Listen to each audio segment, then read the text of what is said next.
जाने के बारे में सोचना भी नहीं चाहिए।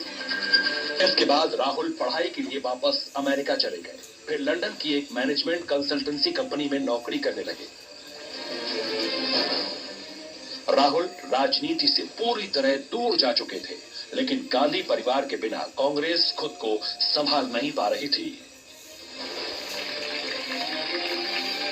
1998 में सोनिया गांधी ने कांग्रेस की कमान संभाली और तब से ही ये कयास लगाए जाने लगा कि देर सवेर राहुल की भी राजनीति में एंट्री होना तय है। कांग्रेस ने 2004 का लोकसभा चुनाव सोनिया गांधी के नेतृत्व में लड़ा और इसी चुनाव में राहुल को भी लॉन्च कर दिया गया। उन्होंने गांधी परिवार की सुरक्षित सीट अमेठी से अपना पहला चुनाव लड़ा।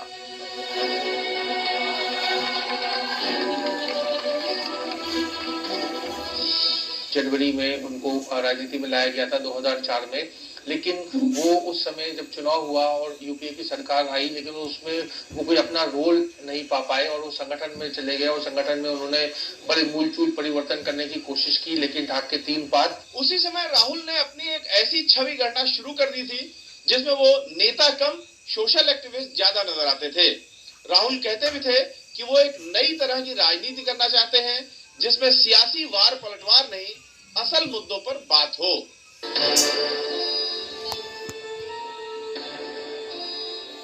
इसलिए कभी वो महाराष्ट्र के सूखा प्रभावित परिवारों से मिलते हुए नजर आते थे, तो कभी राजस्थान में मनरेगा मजदूरों के साथ मिट्टी उठाते हुए।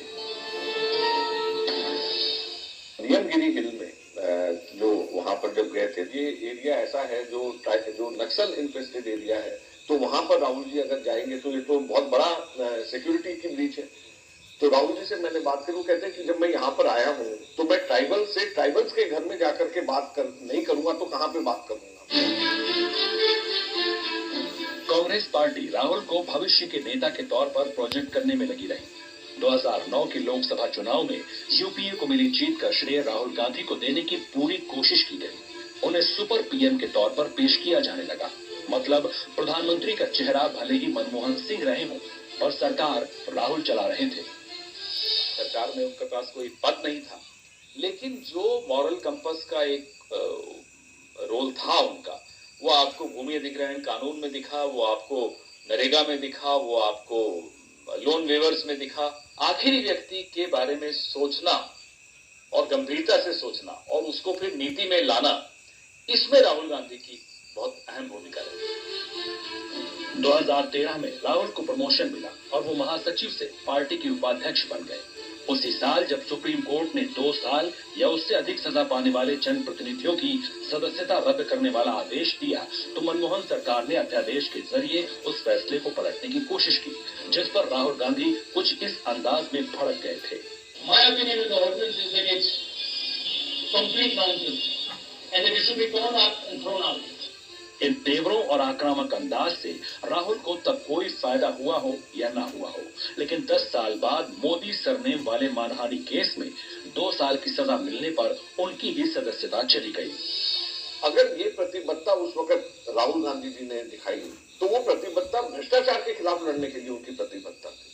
बेशक उसका दुरुपयोग करके इस सरकार ने उन्हीं के ऊपर उसका वार करा, लेकिन अगर आप प्रतिबद्धता देखिए, और इसलिए ये व्यक्ति किसी की परवाह नहीं करते।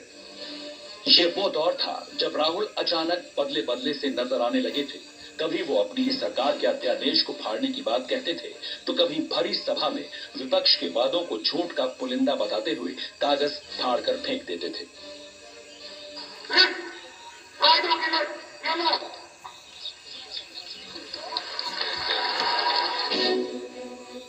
जब राहुल भ्रष्टाचार के खिलाफ आवाज उठाकर अपनी एक क्लीन इमेज बनाने में लगे थे, उसी वक्त मनमोहन सरकार घोटालों के आरोपों से घिरती जा रही थी। दिल्ली में एक तरफ जन लोकपाल आंदोलन और दूसरी तरफ निर्भया कांड को लेकर लगातार लोग सड़कों पर उतर रहे थे। तब राहुल की चुप्पी पर सवाल उठ रहे थे। हम लोगों को ये पता था कि इन्होंने कितनी मदद उसके परिवार के लिए करी। इन्होंने कहा कि मैं ये ऐसी मदद के सहारे मैं पॉलिटिक्स नहीं करूंगा, और मैंने जो उनकी मदद करी है अपना फर्ज समझ करके मदद करी, कोई राजनीतिक फायदे के लिए नहीं करी। राहुल गांधी के बारे में अक्सर ये कहा जाता है कि वो एक रिलक्टेंट पॉलिटिशियन है, यानी मन से राजनीति में नहीं है। राजनीति में आने से पहले उनकी छवि शाही पर्सनालिटी वाले व्यक्ति की थी। हालांकि पिछले 10 सालों में कई बार वो एंग्री यंग मैन की तरह नजर आए। कांग्रेस के धड़े में तो उनको भविष्य का स्टेट्समैन दिखाई पड़ता है। हालांकि भारतीय जनता पार्टी उन्हें नॉन सीरियस पॉलिटिशियन कहकर खारिज करता रहा है। अब सवाल ये उठता है कि राहुल गांधी हैं क्या और राहुल गांधी की राजनीति की दिशा क्या है। राहुल की राजनीति का एक हिस्सा 2004 से 2014 तक का है, जब सब कुछ उनके हाथ में था और वो जो चाहते थे वो कर सकते थे। 4 से 14 का कार्यकाल था, जिसमें कई बार उन्हें प्रधानमंत्री डॉक्टर मनमोहन सिंह की तरफ से निमंत्रण भी मिला कि वो केंद्रीय मंत्रिमंडल में शामिल हो जाए, समझें और देखें कि देश कैसे चलता है।